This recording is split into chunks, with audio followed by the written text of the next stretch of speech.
नमस्कार दोस्तों, स्वागत है आपका न्यूज डिकोडर में। अभी हाल में ही एक वीडियो वायरल हुई है जो अमेरिका के एक पावरफुल सीनेटर लिंडसे ग्रैहम की है। इस वीडियो में वो एक बहुत ही चौंकाने वाला बयान देते हैं। पहले वो ईरान पर अमेरिका द्वारा गिराए गए बंकर ब्लस्टर बम की बात करते हैं जिनका मकसद ईरान के न्यूक्लियर प्रोग्राम को तबाह करना था। लेकिन इसके बाद वो कहते हैं कि अमेरिका अब एक नया बंकर ब्लस्टर बम तैयार कर रहा है, मगर यह एक इकोनॉमिक बंकर ब्लस्टर होगा, यानी आर्थिक हथियार। और चौंकाने वाली बात यह है कि ये आर्थिक हमला सिर्फ ईरान पे नहीं बल्कि रसिया, चीन और भारत जैसे देशों पर किया जा सकता है। यहाँ ध्यान देने वाली बात यह है कि यह इकोनॉमिक ब्लस्टर बम कोई बम नहीं बल्कि एक सीधा आर्थिक प्रतिबंधों का बिल है जिसे अमेरिका की संसद में पास करवाने की कोशिश की जा रही है। इस बिल के तहत जो भी देश रसिया से ऑयल, नेचुरल गैस या यूरेनियम खरीदेगा, अमेरिका उस देश पर भारी प्रतिबंध लगा देगा। अब यहाँ भारत का नाम क्यों आ रहा है? क्योंकि भारत फिलहाल बड़ी मात्रा में रशियन ऑयल खरीद रहा है, खासकर ऐसे समय में जब मिडिल ईस्ट में तनाव बढ़ रहा है और स्ट्रेट ऑफ हार्मुज जैसे चोक पॉइंट्स को बंद करने की धमकियां दी जा रही हैं। भारत ने स्ट्रेटेजिक रूप से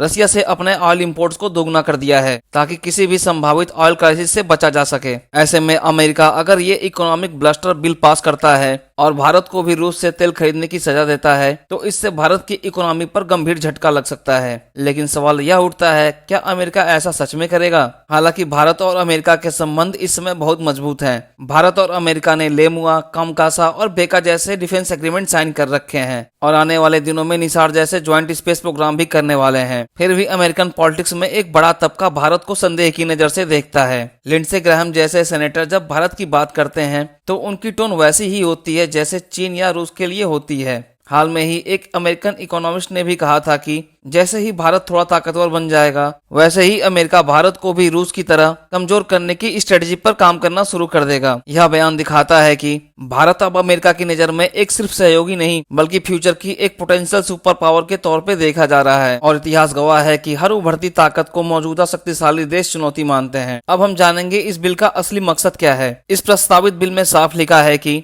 जो भी देश रूस से एनर्जी खरीदेगा उस पर कड़े सेंक्शन लगाए जाएंगे। यह बिल अमेरिका के 84 सांसदों द्वारा समर्थित है और इसका असर भारत पर साफ साफ पड़ सकता है। अमेरिका का यह कदम भारत के लिए भी अजीब लग सकता है क्योंकि पाकिस्तान जो खुद अब रशियन नेचुरल गैस खरीद रहा है उस पर बिल तक का जिक्र नहीं हो रहा। शायद इसलिए क्योंकि ट्रम्प के दौर में पाकिस्तान मोस्ट फेवरेट कंट्री बन गया है, चाहे वो नोबेल प्राइज की बातें हो या हो बिटकॉइन के इन्वेस्टमेंट की। अब सवाल यह है कि भारत क्या करे। अगर भारत रसिया से तेल खरीदना बंद करता है तो अमेरिका खुद वैसी सप्लाई देने की कंडीशन में नहीं है और जियोग्राफिकली रूप से अमेरिका बहुत दूर है जिससे ट्रांसपोर्ट टाइम और कॉस्ट दोनों बढ़ जाते हैं। तो क्या भारत के पास कोई दूसरा रास्ता है? शायद नहीं, और यही पूरी स्थिति को बेहद संवेदनशील बना देता है। उम्मीद है कि अमेरिका की संसद इस बिल को पास कराने से पहले कुछ एक्सेप्शन रखेगी, खासकर भारत जैसे देशों के लिए जो अमेरिका के सहयोगी हैं। अगर ऐसा नहीं होता और भारत, चीन और रूस तीनों को एक साथ टारगेट किया जाता है तो यह अमेरिका के लिए खुद ही बैकफायर कर सकता है। रूस पहले ही कह चुका है कि वह RIC त्रयोका को दोबारा सक्रिय करना चाहता है। अगर अमेरिका ने इन तीनों देशों को एक साथ ढकेल दिया तो यह एक मजबूत ब्लॉक बन सकता है और तब अमेरिका को स्ट्रेटेजिक रूप से काफी नुकसान उठाना पड़ सकता है। भारत को इसमें बहुत ही सोच समझकर कदम उठाने होंगे। हमें ना तो अमेरिका को नाराज करना चाहिए और ना ही अपनी एनर्जी सिक्योरिटी पर समझौता करना चाहिए। अमेरिका को भी समझना चाहिए कि भारत उसका दुश्मन नहीं बल्कि एक भरोसेमंद साथी है। यदि अमेरिका इस बिल में बदलाव नहीं करता और भारत जैसे सहयोगियों को निशाना बनाता है तो यह खुद उसके लिए भी नुकसानदायक हो सकता है।